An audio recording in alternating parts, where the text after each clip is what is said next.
നമസ്കാരം. പ്രതാസു ടിവിയിലേക്ക് എല്ലാ കൂട്ടുകാർക്കും സ്വാഗതം. ഇന്ന് നമ്മൾ തയ്യാറാക്കാൻ പോണത് ചക്കക്കുരു കടച്ചക്ക വറുത്തരച്ച ചാറുകറിയാണ്. അപ്പൊ ഇതെങ്ങനെ തയ്യാറാക്കണമെന്ന് നമുക്കൊന്ന് കണ്ടു നോക്കാം.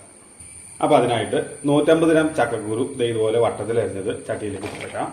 200 ഗ്രാം കടച്ചക്ക ഇതുപോലെ ചെറുതായി നീളത്തിൽ അരിഞ്ഞത്. കടച്ചക്ക അരിയുമ്പോൾ ഒരുപാട് ചെറുതായി പോകരുത് കേട്ടോ. മിനിമം നമുക്കത് ഇതുപോലെയെങ്കിലും ഉള്ള കഷ്ണങ്ങളായിരിക്കണം.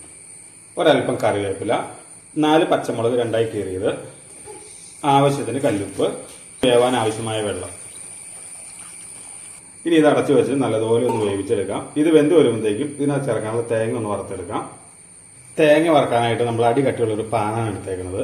അതിലേക്ക് 1 കപ്പ് തേങ്ങ ചിരകിയത് ചേർക്കാം. ഇനി നല്ലതുപോലെ ഒന്ന് വറുത്തെടുക്കാം. തേങ്ങ വറക്കുമ്പോഴല്ലോ ഒരല്പം വറവ് കുറഞ്ഞാലും അത് ഒരുപാട് കൂടി പോകരുത്, അതായത് കരിഞ്ഞു പോകരുത്. ഒരുപാട് വറവ് കൂടി പോയതിനെ കുഴപ്പമൊന്നും കയ്പ് ടേസ്റ്റ് വരും. പറയണത് ഈ ആദ്യമായിട്ടൊക്കെ ചെയ്യണവരുണ്ടെങ്കിൽ അവർക്കൊന്നും മനസ്സിലാക്കാൻ വേണ്ടിയിട്ടാണ് കേട്ടോ. തേങ്ങ ഇതുപോലെ നന്നായി വാടി വന്നു കഴിയുമ്പോൾ 2 ടീസ്പൂൺ വെളിച്ചെണ്ണ കൂടി അങ്ങ് ഒഴിച്ചു കൊടുക്കാം. ഇതുപോലെ ചുമക്ക വറുത്തെടുത്തിട്ടുണ്ട് കേട്ടോ. ഇനി നമുക്ക് ഇതിലേക്ക് വേണ്ട പൊടികളൊക്കെ ചേർത്ത് കൊടുക്കാം. ഈ സമയത്ത് തീ ഓഫ് ചെയ്യാം കേട്ടോ. തീ ഓഫ് ചെയ്തിട്ട് പൊടികൾ ചേർത്താൽ മതി, അല്ലെങ്കിൽ പൊടികൾ കരിഞ്ഞു പോകും. 1/4 ടീസ്പൂൺ മഞ്ഞൾപ്പൊടി, 1.5 ടീസ്പൂൺ മല്ലിപ്പൊടി, ഇത്രയും നമുക്കൊന്ന് ഇളക്കി കൊടുക്കാം. 1 ടീസ്പൂൺ സാദാ മുളക് പൊടി, 1 ടീസ്പൂൺ കാശ്മീരി മുളക് പൊടി. കാശ്മീരി മുളക് പൊടി നമ്മളൊരു കളറിന് വേണ്ടി ചേർക്കുന്നതാണ് കേട്ടോ. അത് നിങ്ങളുടെ കയ്യിൽ ഇല്ലാന്നുണ്ടെങ്കിൽ 1/2 ടീസ്പൂൺ സാദാ മുളക് പൊടി കൂടുതൽ ചേർത്താൽ മതി. ഇതിവിടെ ഇരുന്ന് ചൂടാറി വരട്ടെ കേട്ടോ. തേങ്ങ വറുത്തത് ചൂടാറി വന്നിട്ടുണ്ട്. അപ്പൊ ഇനി നമുക്കിതൊരു മിക്സിയുടെ ജാറിലേക്ക് ഇട്ട് നിറച്ചെടുക്കാം. ഇത് അരയ്ക്കുമ്പോഴേ ഒരു കാര്യം ശ്രദ്ധിക്കണം, വെള്ളം ചേർക്കാതെ അരയ്ക്കണം. വെള്ളം ചേർത്തിട്ടുണ്ടെങ്കിൽ ഇതിന്റെ അരപ്പിന്റെ കളറ് മാറിപ്പോകും. അപ്പൊ അത് ഇതുപോലെ നന്നായി അരച്ചെടുത്തിട്ടുണ്ട്. ഇത് കണ്ടോ, നമ്മൾ വെള്ളം ചേർക്കാതെ അരച്ചതാണെങ്കിൽ പോലും ഇതുപോലെ വെള്ളം പോലെ ആയില്ലെന്ന് നോക്കി.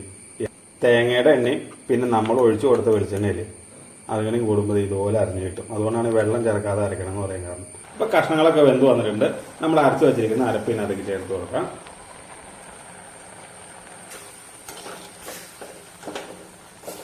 ജാറ് കഴുകി ഒരല്പം വെള്ളം കൂടി ചേർക്കുന്നുണ്ട്. കറിക്ക് വെള്ളം കുറവാണ്, ഒരല്പം വെള്ളം കൂടി ചേർത്ത് കൊടുക്കും.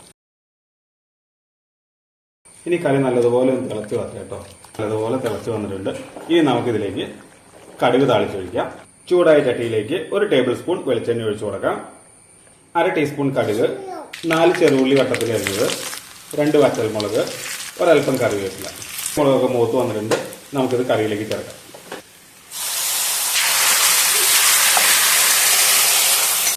അപ്പോൾ സ്വാദിഷ്ടമായ ചക്കക്കുരും കടച്ചക്കയും വറുത്തരച്ചത് തയ്യാറായിട്ടുണ്ട്.